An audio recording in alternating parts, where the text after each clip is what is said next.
Тэмээ танаа гадарсан хичээлийн чулуулын өгшил гэдэг. Монгол энэ талаар судалж авч үзэх болно. Чулуулын өгшил. Тодорхой температурын хэлбэлтэй уус мөн сайж баримт организмын нөлөөгөөр эрдэс чулуулын эвдрэн болох үйл явдал өгшил юм а. Өгшил чулуулын химийн найрлага бүтэц анх цаавын байдал хотор бүтгэр уур амьсгал нөлөөлнө. Энэ маань ерөөсөө газрын гадар дээр ил байгаа бүх төрлийн чулуулгууд өөрийнхөө химийн найрлага болон физик шинж чанараараа өөр хэлбэрлүү хөдөлгөөн өөрчлөлт гэж байгаа нь өөрөө өгшил байна. Энэ өгшил гэдэг зүйлийг үндсэндээ бол гурван шинжид хувааж байна. Физикийн өгшил гэж байна, химийн өгшил гэж байна, органикийн өгшил гэж байна. Энэ яагаад чулуулын төр физикийн өгшил явуулж байна вэ? Зөв химийн өгшил явуулж байна вэ? Зөв органик өгшил яагаад явуулж байна вэ гэдэг хэлсэн. За физикийн өгшил. Нурах, бутрах, голын ус салхиар зөөгдөх, далай тэмдгийн долгион идэгдэх, нүсэн голоор зөөгдөх зэргээр чулуулыг хийх хангарч бутрах үйл явцсан. Ерөөсөө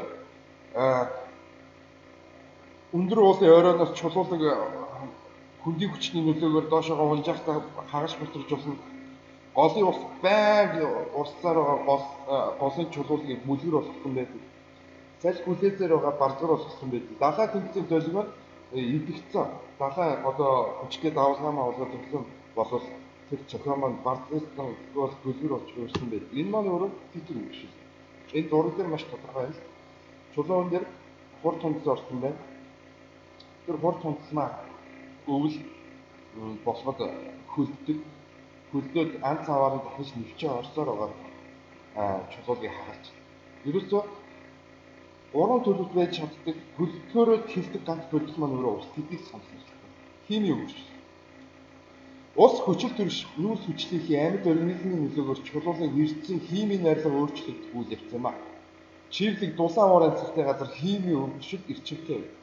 Физик өгшилээс гурван хамааралтай. Физик өгшил маань өөрөө хуурай газрын уур амьсгал газрын хуурай өгшил хуурай газрын өгшил явдаг бол энэ маань физик дулаан газрын өгшил явдаг.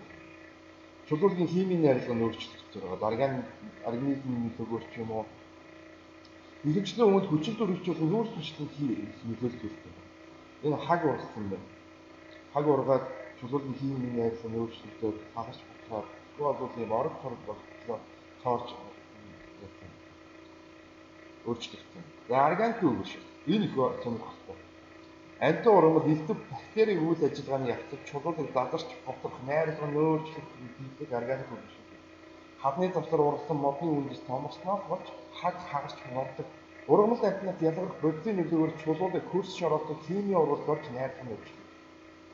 Ерөөсөө ямар нэгэн модны үйл салхиар дамжаад чулуулын ан цаваар ороод тэмцээний амьдрал таатай болж чадаад ургасан боловч тэрнийх нь ургаад өчнөө олон цай ургаснараа үндсэн нөгөө хадыг харлах бодлох аяг харагдана.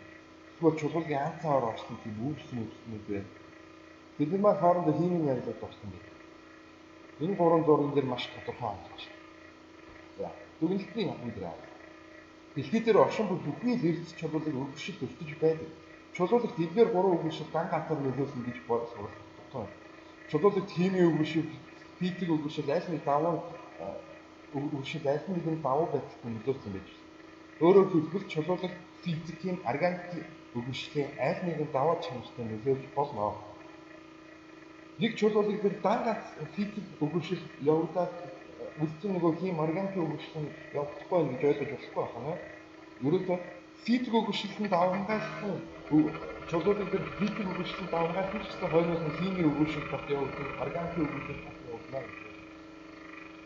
За, өгшил гэдэг хичээл маань энэ видеонд анхаарал хандуулсан баярлалаа.